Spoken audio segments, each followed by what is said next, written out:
পবিত্র ঈদ উল ফিতরে দেশ জুড়ে মুক্তি পেয়েছে রেকর্ড সংখ্যক ১১টি সিনেমা। এর মধ্যে ঢাকায় একটি হল পেয়েছে চলচ্চিত্র মায়া। এ নিয়ে ক্ষোভ আর অসন্তোষ প্রকাশ করেছেন সিনেমার কলাকুশলীরা। সুলতানা হিমুর রিপোর্ট।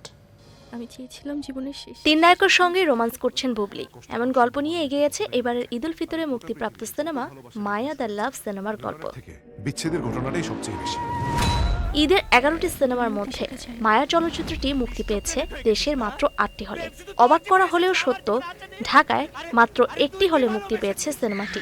এরপরেও ঢাকাসহ ঢাকার বাইরের জেলাগুলোর প্রেক্ষাগৃহে হাউসফুল যাচ্ছে সব শো, এমনটাই জানিয়েছেন প্রযোজক ও কলাকুশলীরা। আমাদের কাস্টিং তো খুবই ভালো আছে, আর আপনারা দেখেছেন ইতিমধ্যে আমরা ট্রেলার লঞ্চ করেছিলাম রিলিজের আগে।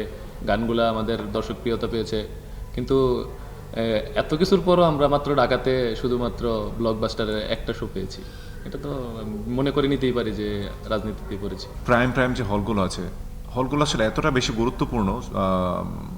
যখন ঈদের ছবিগুলো রিলিজ পায়, সেই হলগুলো থেকে ভালো ছবিগুলোকে বঞ্চিত করাটা আসলে কতটা যৌক্তিক, সেটা মানে আমি যারা আসলে এই জিনিসগুলো থেকে বঞ্চিত করেছেন তাদের কাছে আমি প্রশ্ন রাখলাম। একটা ভালো ছবি নির্মাণের পরেও সিনেপ্লেক্স কমপক্ষে 7 থেকে 8টি হল রয়েছে, মানে 8টি জায়গায় 3টা-4টা করে শো সবসময় সিনেমাগুলো দেখানো হয়।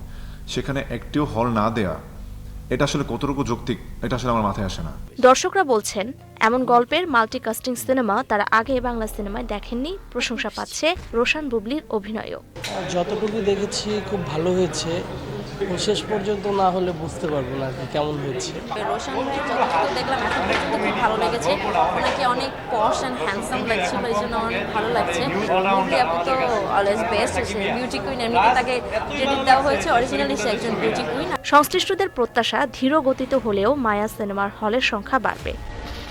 Sultana Himu, channel I, Dhaka.